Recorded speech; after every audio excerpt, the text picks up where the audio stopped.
ఎంతో చింతిస్తున్నాం. సాగు చేయటానికి పనికిరాని కొండలు, గుట్టలు, ఆఖరికి రోడ్లు ఉన్న స్థలానికి కూడా రైతు బంధు సాయం ఇచ్చారు. పెట్టుబడిదారులు, బడా రియల్ ఎస్టేట్ కంపెనీలు కొనిపెట్టుకున్న వేలాది ఎకరాలకు కూడా రైతు బంధు సాయం అందింది. ఇది అక్రమం. ఇచ్చిన జీవోకి విరుద్ధంగా పథకాన్ని వర్తింపచేయటం అనేది గత ప్రభుత్వానికే సాధ్యమైంది. జరిగిన ఈ అక్రమాల కారణంగా మేము రైతు బంధు నిబంధనలను పునఃసమీక్ష చేసి నిజమైన అర్హులకి రైతు భరోసా కింద ఎకరానికి 15,000 రూపాయలు అందించేందుకు కృతనిశ్చయంతో ఉన్నాం. గతంలో భిన్నంగా మేము కౌలు రైతులకు కూడా రైతు భరోసా సాయాన్ని ఇవ్వటానికి మార్గదర్శకాలు సిద్ధం చేస్తున్నాం. అదేవిధంగా ప్రధానమంత్రి ఫసల్ బీమా యోజన కార్యక్రమాన్ని ఆధారంగా చేసుకొని రాష్ట్రంలో పంటల బీమా పథకాన్ని పటిష్టంగా అమలు చేయబోతున్నాం. పశ్చిమ బెంగాల్లో అమలు జరుగుతున్న తీరును పరిశీలించిన అనంతరం దానికి సంబంధించి తుది నిర్ణయాన్ని తీసుకుంటామని ఈ సందర్భంగా మనవి చేస్తున్నాం. రైతు బీమా పథకాన్ని కౌలు రైతులకు కూడా అమలు చేసేందుకు చర్యలు తీసుకుంటున్నాం. అందుకు అవసరమైన మార్గదర్శకాలని రూపొందిస్తున్నాం. విత్తన భండాగారంగా ఉన్న తెలంగాణ ఇంకా ఎంతో ప్రగతిని సాధించడానికి అవకాశం ఉండి కూడా సాధించలేకపోయింది. విత్తనం నాణ్యమైనది అయితేనే రైతుకు మేలు కలుగుతుంది. విత్తనం నాసిరకంది అయితే రైతు శ్రమంతా బూడిదలో పోసిన పన్నీరు అవుతుంది. పంట చేతికి రాకపోవటమే కాకుండా అప్పటి వరకు పెట్టిన పెట్టుబడి అంతా వృధా అయిపోతుంది. గత ప్రభుత్వ హయాంలో నకిలీ విత్తనాల సమస్య తీవ్రంగా ఉండేది. గత ప్రభుత్వం అచేతన వల్ల, నకిలీ విత్తనాల వల్ల అనేక మంది రైతులు మోసపై ఆత్మహత్యలకు కూడా పాల్పడ్డారు. నాసిరకం విత్తనాలు, నకిలీ విత్తనాలు అరికట్టేందుకు మా ప్రభుత్వం కఠిన చర్యలు తీసుకుంటుంది. రైతుకు నష్టం చేసే ఏ విత్తన వ్యాపారిని మా ప్రభుత్వం ఉపేక్షించదు.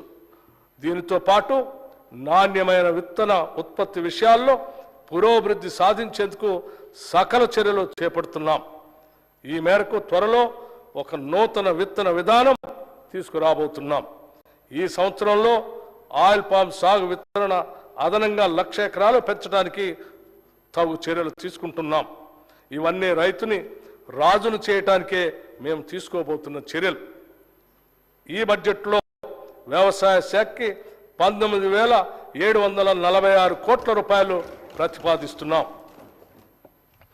గత ప్రభుత్వం ఎంతో హడావుడిగా ఎలాంటి అధ్యయనం చేయకుండా తీసుకొచ్చిన ధరణి పోర్టల్ కారణంగా ప్రజలు ఎన్నో సమస్యలు ఎదుర్కొన్నారు.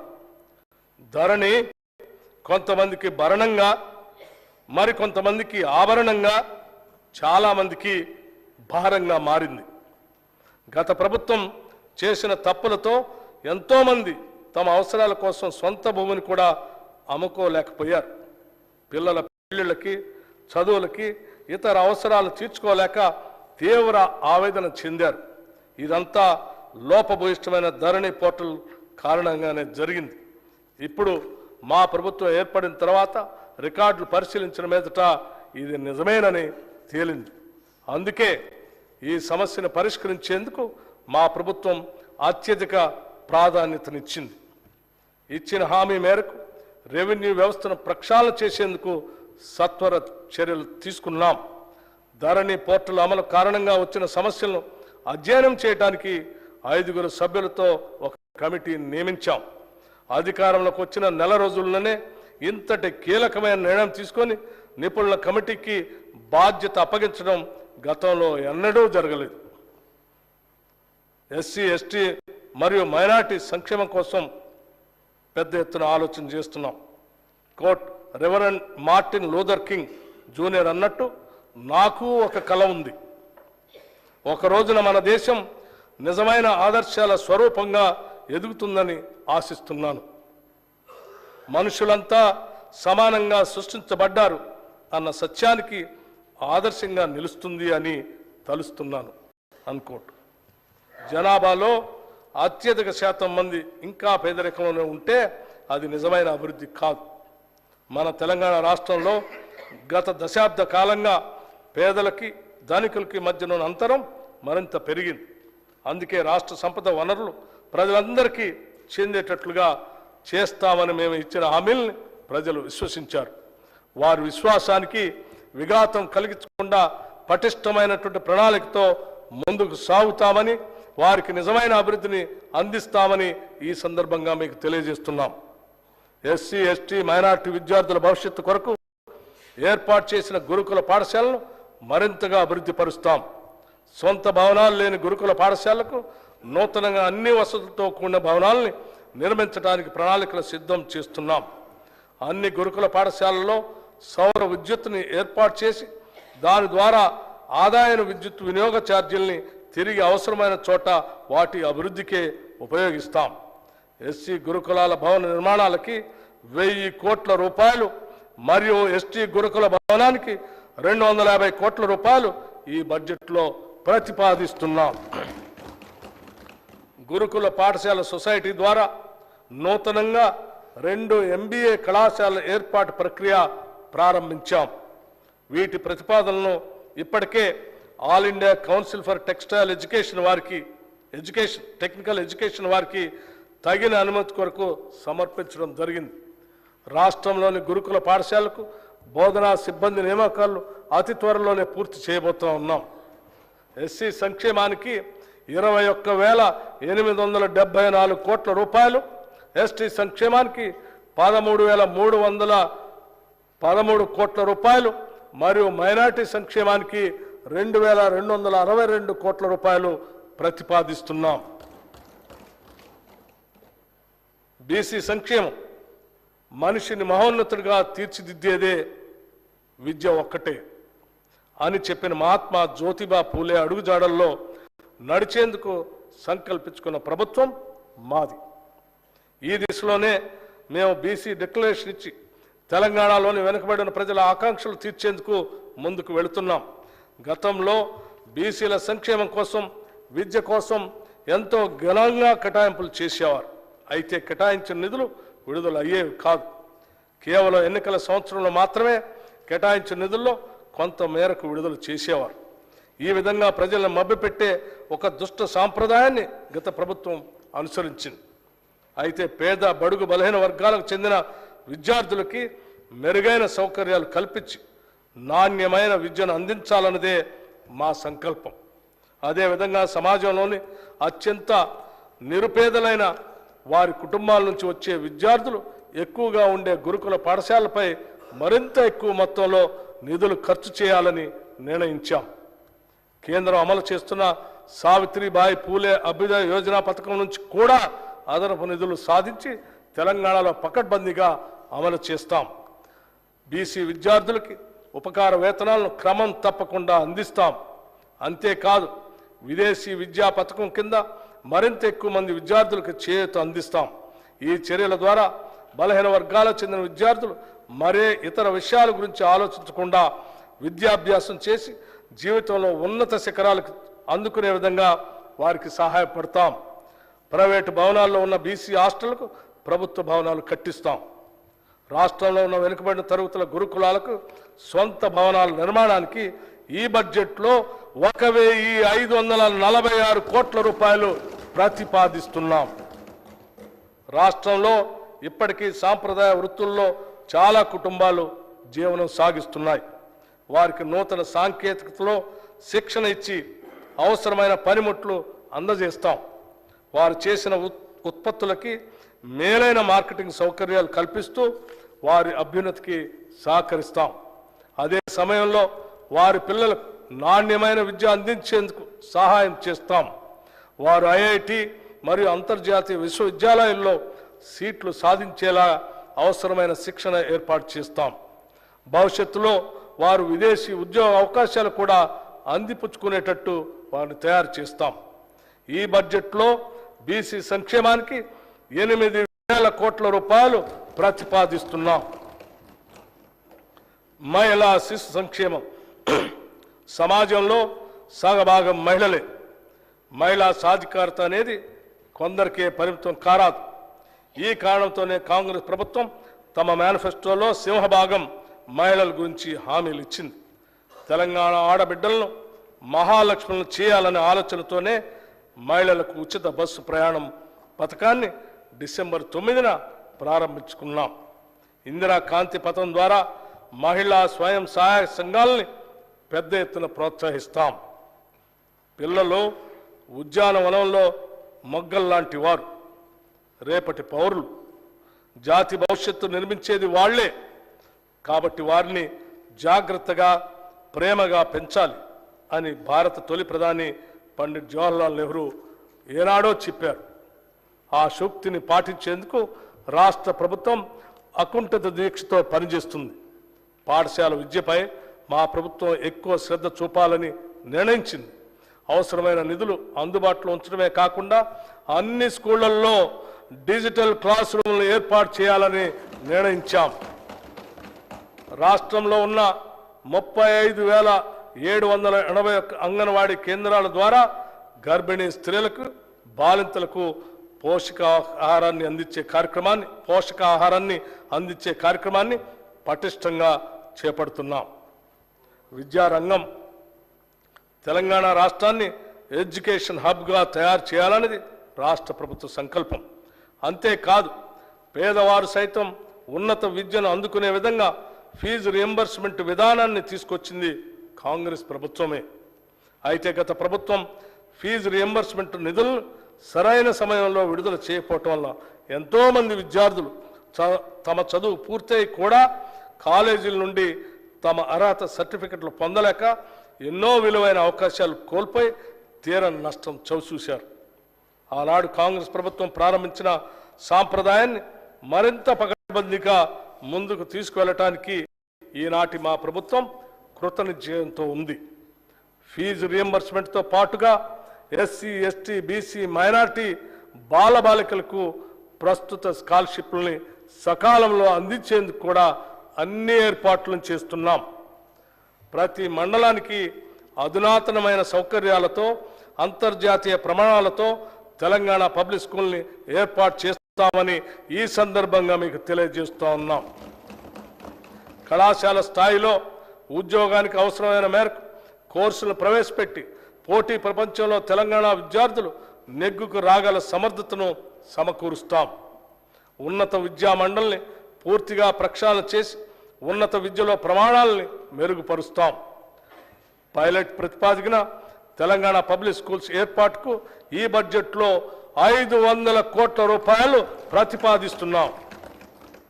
రాష్ట్రంలో సాంకేతిక విద్యను మరింత పటిష్టంగా మరియు పారిశ్రామిక అవసరాలకు అనుగుణంగా సమాయత్తం చేయడానికి మన రాష్ట్రంలోని 65 ఐటీఐల్ని ప్రైవేటు సంస్థల భాగస్వామ్యంతో ఒక బృహత్తర ప్రణాళిక అమలుపరచబోతూ ఉన్నాం.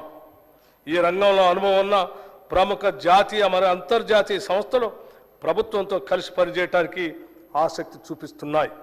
ఇతర రాష్ట్రాల్లో మన అధికారులు బృందం అధ్యయనం చేయించి మనకు అవసరమైన రీతిలో ఒక ఉత్తమమైన ప్రణాళిక తయారు చేయడం జరిగింది. దీనిలో భాగంగా రాష్ట్రంలోని అన్ని ప్రభుత్వ ఐటీఐలకి కొత్త సాంకేతిక పరికరాలు అందించటం, వాటిని ఉపయోగించుకునేందుకు అవసరమైన శిక్షణను కొత్త కోర్సుల రూపంలో అందిస్తాం. ఈ ఐటీఐల్లో అదనంగా సీట్లు పెంచి ఎక్కువ మంది విద్యార్థులకి శిక్షణ అందిస్తాం. ఇక్కడ శిక్షణ పొందిన విద్యార్థులకి 100% ఉద్యోగాలు పొందేలాగా ప్రణాళిక ఉంటుంది. ఈ పథకానికి మంత్రివర్గ ఆమోదం కూడా లభించిందని చెప్పడానికి సంతోషిస్తున్నాను. స్కిల్ యూనివర్సిటీ ఏర్పాటుపై కూడా రాష్ట్ర ప్రభుత్వం ముందడుగు వేసింది. గుజరాత్, ఢిల్లీ, ఒడిశా రాష్ట్రాల్లోని స్కిల్ యూనివర్సిటీలను అధ్యయనం చేసేందుకు అధికారుల బృందం ఇటీవల పర్యటన జరిపింది. ఆయా రాష్ట్రాల్లో అమలు చేస్తున్న విధానాలను పరిశీలించి అత్యుత్తమ విధానాలను మన రాష్ట్రంలో అమలు జరిపేందుకు ప్రయత్నిస్తున్నాం. ఉస్మానియా విశ్వవిద్యాలయం మొదలుకొని రాష్ట్రంలో ఉన్న అన్ని విశ్వవిద్యాలయాల్లో ఉన్నత విద్యను ప్రోత్సహించడానికి మౌలిక సదుపాయాల కల్పనకి 500 కోట్ల రూపాయలు ప్రతిపాదిస్తున్నాం.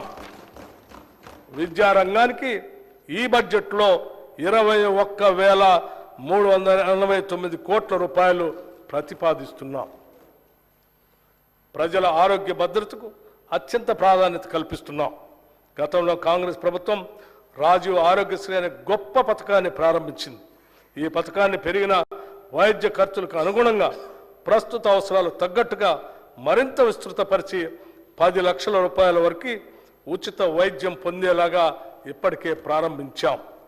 మా ప్రభుత్వం అసంపూర్తిగా ఉన్న సూపర్ స్పెషాలిటీ మరియు ఇతర ఆసుపత్రులు, మెడికల్ కాలేజీలు, నర్సింగ్ కాలేజీల నిర్మాణానికి కావలసిన నిధుల్ని మంజూరు చేసి వాటిని త్వరలోనే పూర్తి చేస్తుంది. హైదరాబాదులో వైద్య సేవలు విస్తృతపరిచేందుకు వీలుగా నిమ్స్ వైద్యశాల విస్తరణను పూర్తి చేసేందుకు తగిన నిధులు కేటాయిస్తాం.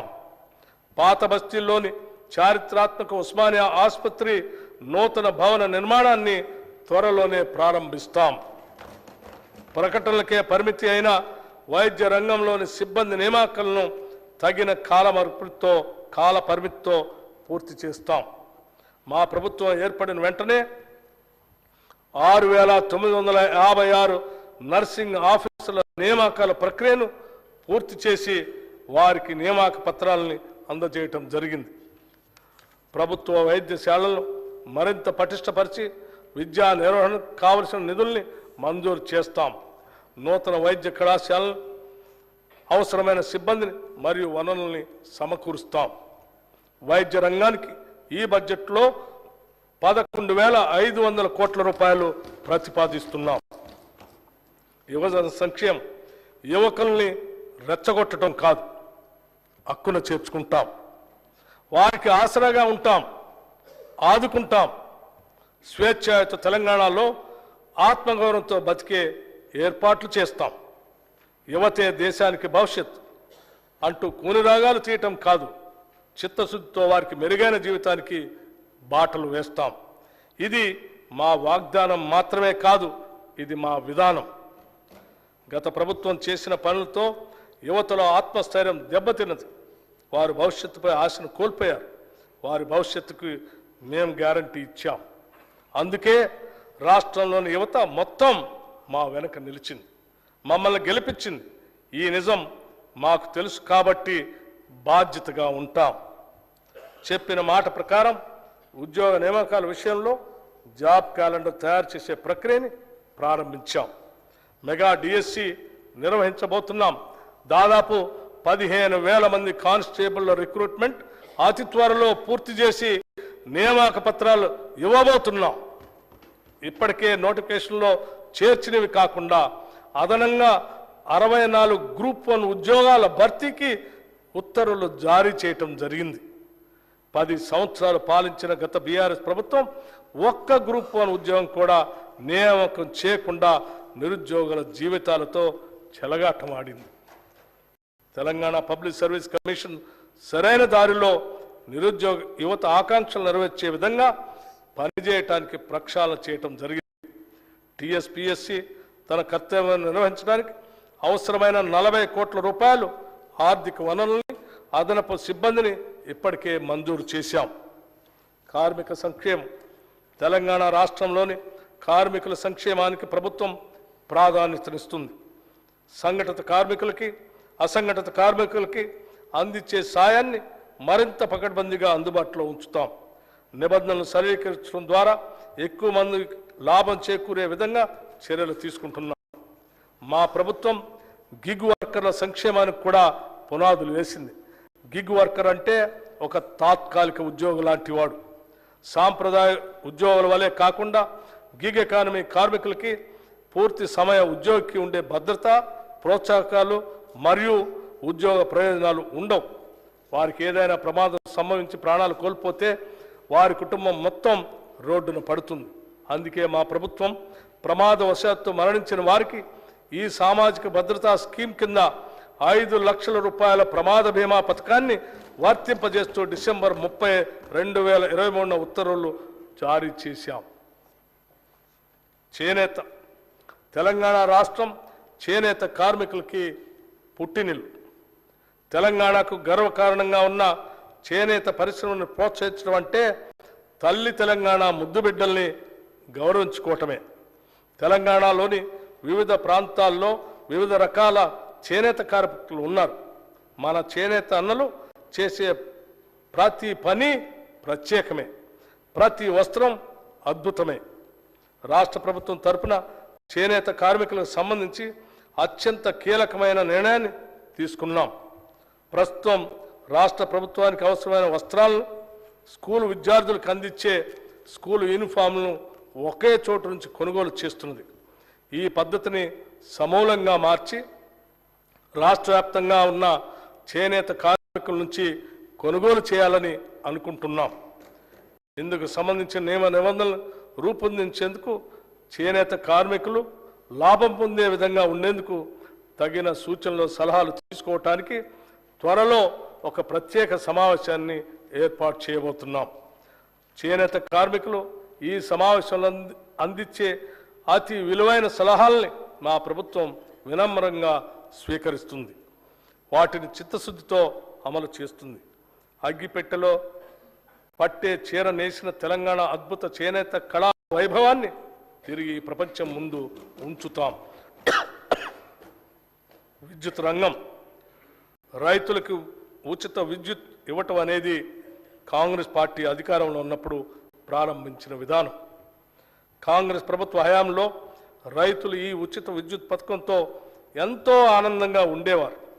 తెలంగాణ రాష్ట్రంలో అప్పటి వరకు కొనసాగిన రైతు ఆత్మహత్యలు ఆగిపోవటానికి ఆనాటి కాంగ్రెస్ ప్రభుత్వం విద్యుత్ విషయంలో అనుసరించిన వ్యూహాత్మక విధానాలే అనే విషయం మేము ఈ సందర్భంగా గుర్తు చేస్తున్నాం. రాష్ట్రంలోని రైతులకి 24 గంటలు నాణ్యమైన విద్యుత్తును అందించడానికి మా ప్రభుత్వం కట్టుబడి ఉంది. రాష్ట్రంలోని అర్హులైన కుటుంబాలకి గృహజ్యోతి పథకం కింద 200 యూనిట్ల విద్యుత్తుని ఉచితంగా అందించేందుకు ఇప్పటికే మంత్రివర్గ నిర్ణయం జరిగింది. దానిని అమలు చేసే సత్వర చర్యలు చేపడుతున్నాం. ఈ పథకానికి బడ్జెట్లో 2418 కోట్ల రూపాయలు ప్రతిపాదిస్తున్నాం. రాష్ట్రంలో ట్రాన్స్కో మరియు డిస్కమ్లకి ఈ బడ్జెట్లో 16,825 కోట్ల రూపాయలు ప్రతిపాదిస్తున్నాం. అడవులు మరియు పర్యావరణం, తెలంగాణ రాష్ట్రంలో పర్యావరణ పరిరక్షణకు ప్రభుత్వం విశేష ప్రాధాన్యతనిస్తుంది. సింగిల్ యూజ్ ప్లాస్టిక్ వాడకాన్ని పూర్తిగా నియంత్రించడానికి ప్రజల సహకారంతో అమలు చేసేందుకు రాష్ట్ర ప్రభుత్వం కృతనిశ్చయంతో ఉంది. ఈ సంవత్సరంలో ప్రభుత్వం బయోడైవర్సిటీ మేనేజ్మెంట్ కమిటీల్ని పటిష్టపరచడం, పర్యావరణ అవగాహన మరియు శిక్షణ కార్యక్రమాలని చేపట్టబోతున్నాం. అంతేకాకుండా తెలంగాణ మత్స్య సంపద వైవిధ్యం, వెదురు పంటల సంరక్షణ మరియు పునర్జీవం, చిత్తడి నేలల సంరక్షణకి సంబంధించిన కార్యక్రమాలు చేయబోతున్నాం. రాష్ట్రంలో అవసరమైన వారందరికీ డబల్ బెడ్రూమ్ ఇళ్లను నిర్మించి ఇస్తామని గత ప్రభుత్వం చేసిన వాగ్దానాన్ని గాలికి వదిలేసింది. గత ప్రభుత్వం చెప్పిన విషయాలు విని తెలంగాణ రాష్ట్ర ప్రజలు డబల్ బెడ్రూమ్ ఇళ్లపై ఎన్నో ఆశలు పెట్టుకున్నారు.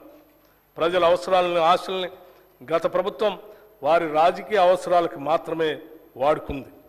కానీ మా ప్రభుత్వం 6 గ్యారంటీల్లో భాగంగా ఇందిరమ్మ ఇళ్ల పథకం కింద ఇల్లు లేని వారికి ఇంటి స్థలం, స్థలం ఉన్న వారికి ఇంటి నిర్మాణానికి 5 లక్షల సాయం అందించడానికి అవసరమైన కార్యాచరణ మొదలు పెడుతున్నది. ప్రధానమంత్రి ఆవాస్ యోజన పథకం కింద పొందగలిగిన నిధుల్ని గత ప్రభుత్వం వినియోగించుకోలేకపోయింది. అందుకోసమే ఇప్పుడు కేంద్రం నుంచి అత్యధిక నిధులు రాబట్టి వాటిని తెలంగాణ ప్రజలకు మరింత ఎక్కువ లబ్ధి చేకూర్చేలా వినియోగిస్తాం.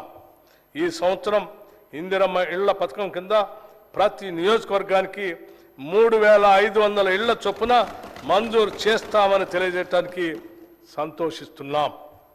ఈ పథకానికి బడ్జెట్లో 7,740 కోట్ల రూపాయలు ప్రతిపాదిస్తున్నాం. రహదారులే ప్రగతికి సూచికలు. అందుకోసమే ప్రతి మండల కేంద్రం నుంచి జిల్లా కేంద్రానికి డబల్ లైన్ కనెక్టివిటీని అభివృద్ధి పరిచేందుకు రాష్ట్ర ప్రభుత్వం కృతనిశ్చయంతో ఉంది. ఇప్పటి వరకు ఇలా అనుసంధానించబడిన ప్రాంతాలకు అధిక ప్రాధాన్యతనిస్తాం. నదులపైన, వాగులపైన ఇప్పటి వరకు కనెక్టివిటీ లేని ప్రాంతాలను ఎంపిక చేసుకొని నూతన బ్రిడ్జిల నిర్మాణం ద్వారా అనుసంధానం చేస్తాం. మరి ముఖ్యంగా గిరిజన ఆవాసాలకు రోడ్డు కనెక్టివిటీని కల్పిస్తాం. గ్రామీణ ప్రాంతాల్లోని రోడ్లను మరింత మెరుగు తీర్చిదిద్దడం ద్వారా గ్రామీణ ఆర్థిక వ్యవస్థని కొత్త రూపం తీసుకురావాలని ప్రయత్నిస్తున్నాం. జిల్లా కేంద్రాల్లో ఇంకా పూర్తిగాని కలెక్టరేట్ భవనాలని సత్వరమే పూర్తి చేస్తాం.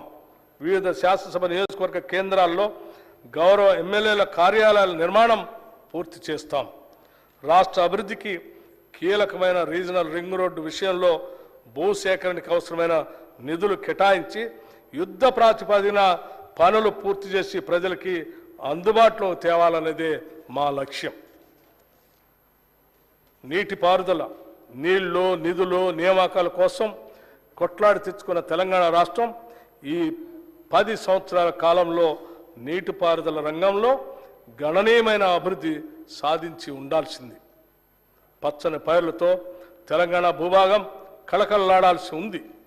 అయితే గత 10 ఏళ్లలో జరిగిన తప్పిదాలు నీటిపారుదల రంగంలో సాధించాల్సిన ప్రగతికి అవరోధాలుగా మారాయి. ఈ కఠోర వాస్తవం గ్రహించినప్పుడే మనం భవిష్యత్తులో ఎలాంటి తప్పులు పునరావృతం కాకుండా చూసుకోగలుగుతాం. అందుకే ఈ విషయాల్ని మొహమాటం లేకుండా ప్రస్తావిస్తున్నాం. నీటిపారుదల రంగ నిపుణుల సూచనలు పట్టించుకోకుండా, మేధావుల సలహాలు పాటించకుండా కేవలం మనకు తెలిసిందే వేదం అన్న రీతిలో గత ప్రభుత్వం వ్యవహరించిందనటంలో సందేహం లేదు.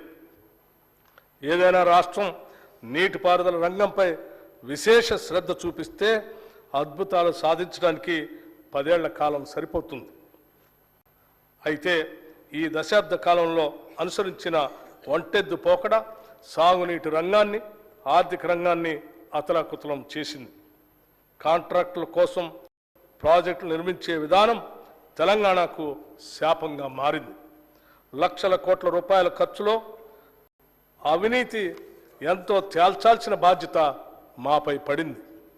అందుకే కాళేశ్వరం ప్రాజెక్టులోని మేడిగడ్డ, అన్నారం, సుందిళ్ల బ్యారేజీల నిర్మాణంలో జరిగిన నాణ్యతా లోపం, అవినీతి కార్యక్రమాలు, అనాలోచిత విధానాలు, అవకతవకలపై విచారణ జరిపిస్తామని మేము ప్రజలకి మాటిచ్చాం. ఆ మాట నిలబెట్టుకునే దిశగా కార్యాచరణ ఉంటుంది. కృష్ణా మరియు గోదావరి జలాలలో తెలంగాణకు న్యాయంగా రావాల్సిన నీటి కేటాయింపుల కోసం ఎక్కడా కూడా రాజీ పడకుండా పోరాటం చేసి తెలంగాణ రైతుల ప్రయోజనాలు కాపాడటానికి ఎంత దూరమైనా వెళ్ళటానికి సిద్ధంగా ఉన్నాం. గత కాంగ్రెస్ ప్రభుత్వం ప్రారంభించిన డాక్టర్ బిఆర్ అంబేద్కర్ ప్రాణహిత చేవెళ్లను పూర్తి చేసి ఎగువ ప్రాంతాలైన ఆదిలాబాద్ మరియు ఇతర జిల్లాలకి సాగునీరు ఇవ్వాలన్నది మా ప్రభుత్వ లక్ష్యం. ప్రస్తుతం నిర్మాణంలో ఉన్న నీటిపారుదల ప్రాజెక్టులో తక్కువ ఖర్చుతో తొందరగా పూర్తి చేయగలిగే, ఎక్కువ ఆయకట్టుకు నీరు అందించే వాటిని సత్వరమే పూర్తి చేయాలనేది ప్రభుత్వ ఆలోచన. వాటిలో AMR Srisailam left bank canal, Mahatma Gandhi Kalwakurthy lift irrigation scheme, Jawahar Nettempadu lift irrigation scheme, Rajiv Bhima lift irrigation scheme, Koil Sagar lift irrigation scheme, SRSP Indiramma వరద నీటి కాల్వ, JR Chokkarao Devadula lift irrigation scheme, Komaram Bheem, చిన్న కాళేశ్వరం లాంటి, చూరాల కొడంగల్ లిఫ్ట్ ఇరిగేషన్ సంబంధించి లాంటి అనేక ఉన్నాయి. ఈ బడ్జెట్లో నీటిపారుదల శాఖకి 28,024 కోట్ల రూపాయలు ప్రతిపాదిస్తున్నాం. పవిత్ర పుణ్యక్షేత్రాలైన వేములవాడ, భద్రాచలం, బాసరా, జమలాపురం, చిన్న తిరుపతి, ధర్మపురిలను మరింత ఆకర్షణీయంగా భక్తులకు సౌకర్యవంతంగా తీర్చిదిద్దేందుకు చర్యలు తీసుకుంటున్నాం. అందుకు అవసరమైన కార్యాచరణ త్వరలో ప్రారంభం కాబోతున్నదని తెలియజేయడానికి సంతోషిస్తున్నాం. ప్రముఖ పుణ్యక్షేత్రాలను అనుసంధానం చేస్తూ టూరిజం సర్క్యూట్లను ఏర్పాటు చేసేందుకు కూడా సత్వర చర్యలు తీసుకుంటాం. దేవాదాయ ధర్మాదాయ శాఖ చెందిన వేలాది ఎకరాల అన్యాక్రాంత భూములను గుర్తించి వాటిని పరీక్షించేందుకు ప్రత్యేక చర్యలు తీసుకుంటాం. మన గిరిజనుల పెద్ద పండుగైన మేడారం జాతర ఘనంగా నిర్వహించబోతున్నాం. దేశంలోనే అతిపెద్ద అడవి బిడ్డల జాతరలో సమ్మక్క సారలమ్మ తల్లులను దర్శించుకోవడానికి సుదూర ప్రాంతాల నుండి వచ్చే జనం కోసం అన్ని సౌకర్యాలని కల్పించాం. 110 కోట్ల రూపాయల నిధులను కూడా విడుదల చేశాం. భక్తులు సులభంగా బంగారం మొక్కులు చెల్లించుకునేందుకు వీలుగా ఆన్లైన్ పోర్టల్ కూడా ప్రారంభించాం. తెలంగాణ రాష్ట్రానికి ఎనలేని వారసత్వ సంపద ఉన్నది. మనం చేయాల్సిందల్లా వాటిని కాపాడి భావితరాలకి అందించడమే. పర్యావరణ సమతుల్యాన్ని కాపాడే అడవులు, నిత్యం పారే సెలయేళ్లు, ఆకాశం నుంచి దుమికే ఎత్తిపోతలు, చరిత్రకు సాక్ష్యాలుగా కోటలు, భక్తి పారవశ్యాన్ని పెంచే దేవాలయం, కొలన్పాక్ జైన మందిరం, నాగార్జున సాగర్, నేలకొండపల్లి బౌద్ధ స్తూపాలు, ఒక్కటేమిటి తెలంగాణ తల్లి ఒడిలో ఇలాంటి అపురూప చిత్రాలు ఎన్నో. అలాంటి ప్రదేశాలని పర్యాటక ప్రాంతాలుగా రూపుదిద్దితే భావితరాలు కూడా వాటిని కాపాడుకుంటాయి. ఇంతటి ఘనమైన ఆశయంతో రాష్ట్రంలో పర్యాటక రంగాన్ని ప్రోత్సహించేందుకు నూతన విధానాన్ని రూపొందించుకు చర్యలు తీసుకుంటున్నాం. పర్యాటక ప్రాంతాలుగా వీటిని గుర్తించి అభివృద్ధి పరుచుకుంటే లక్షలాది మందికి ఉపాధి దొరుకుతుంది. పర్యాటకుల్ని ఎక్కువగా ఆకర్షించడం ద్వారా ఆదాయం వనగూరుతుంది.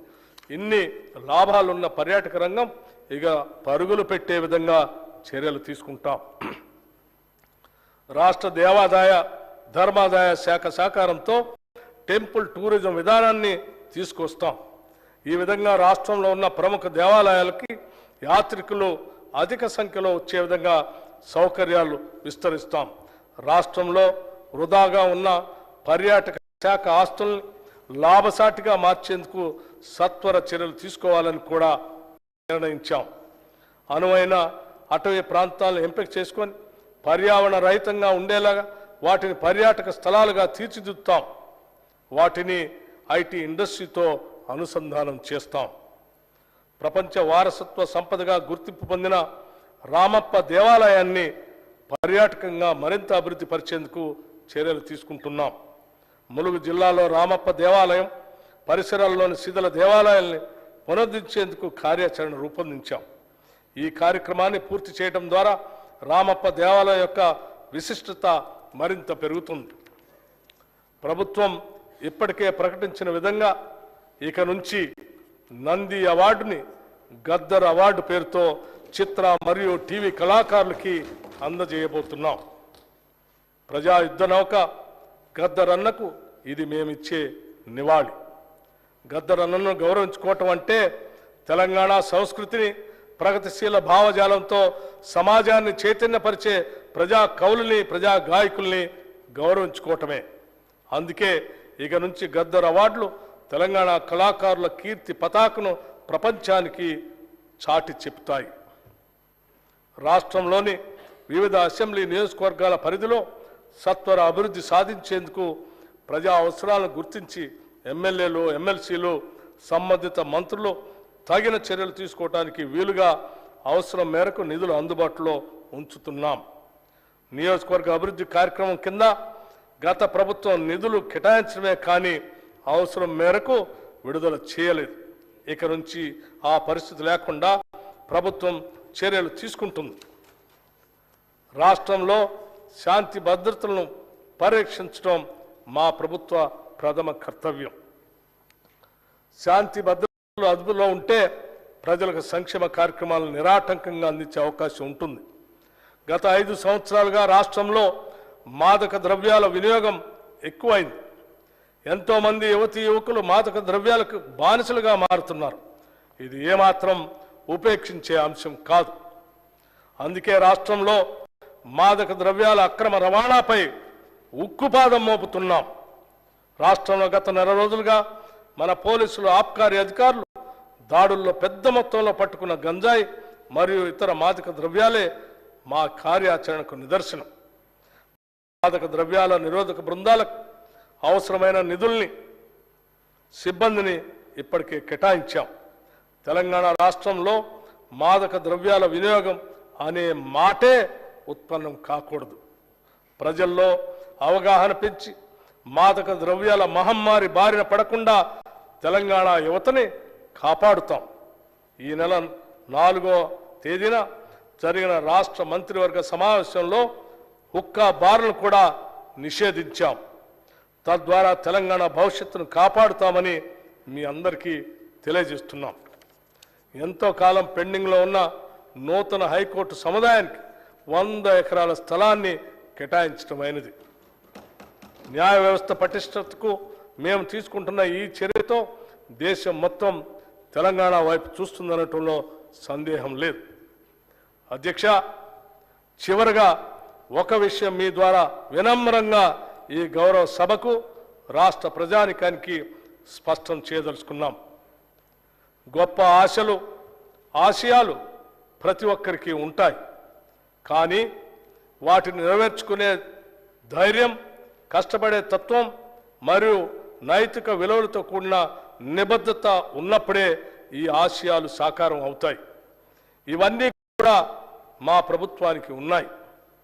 ప్రతి తెలంగాణ బిడ్డ గర్వపడేలాగా మేము ఫిబ్రవరి 4, 2024న రాష్ట్ర మంత్రివర్గ భేటీలో ఈ అంశాల్ని ఆమోదించాం.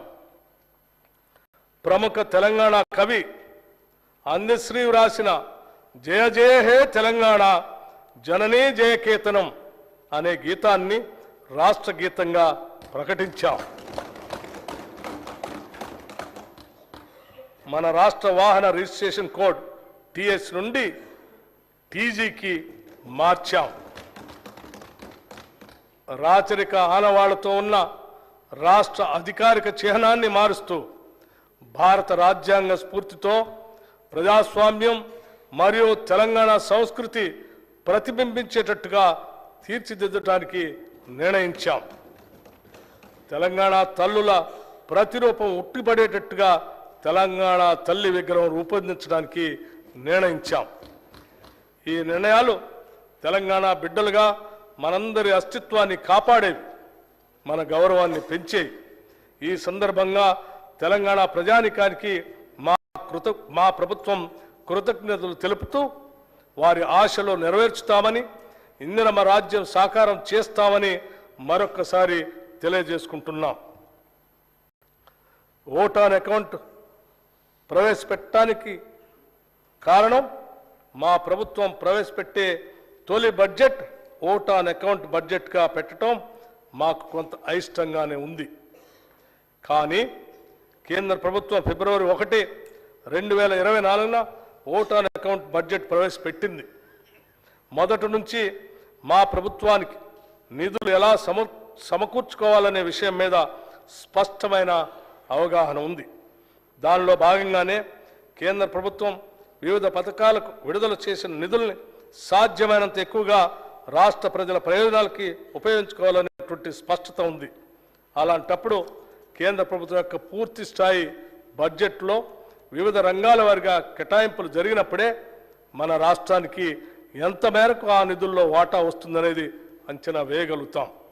అందువల్లే కేంద్ర ప్రభుత్వం పూర్తి స్థాయి బడ్జెట్ని ప్రవేశపెట్టిన తర్వాతనే రాష్ట్రంలో కూడా పూర్తి స్థాయి బడ్జెట్ పెట్టాలని నిర్ణయించాం. తెలంగాణలో ఇందిరమ్మ రాజ్యం ఏర్పాటు చేయటమే లక్ష్యంగా కాంగ్రెస్ ప్రభుత్వం ఈ బడ్జెట్ని ప్రవేశపెడుతుంది. ఈ బడ్జెట్ లక్ష్యం ఒక్కటే, అదేమిటంటే తెలంగాణ రాష్ట్రం మొత్తాన్ని సమగ్రంగా అభివృద్ధి చేయటం. కాంగ్రెస్ ఎన్నికల ప్రణాళికలో ప్రస్తావించిన విధంగా 6 గ్యారంటీల్ని తూచా తప్పకుండా అమలు చేస్తూ తెలంగాణ రాష్ట్రంలోని బడుగు బలహీనలను అన్ని రకాలుగా అభివృద్ధి చేస్తాం. నీళ్లు, నిధులు, నియామకాలు అనే 3 అత్యంత ప్రధానమైన అంశాలను దృష్టిలో ఉంచుకొని తెలంగాణ రాష్ట్రంలో విద్య, వైద్యం, మౌలిక సదుపాయాలు, ఉపాధి కల్పన పెంచడం ద్వారా సమగ్ర అభివృద్ధి సాధిస్తాం.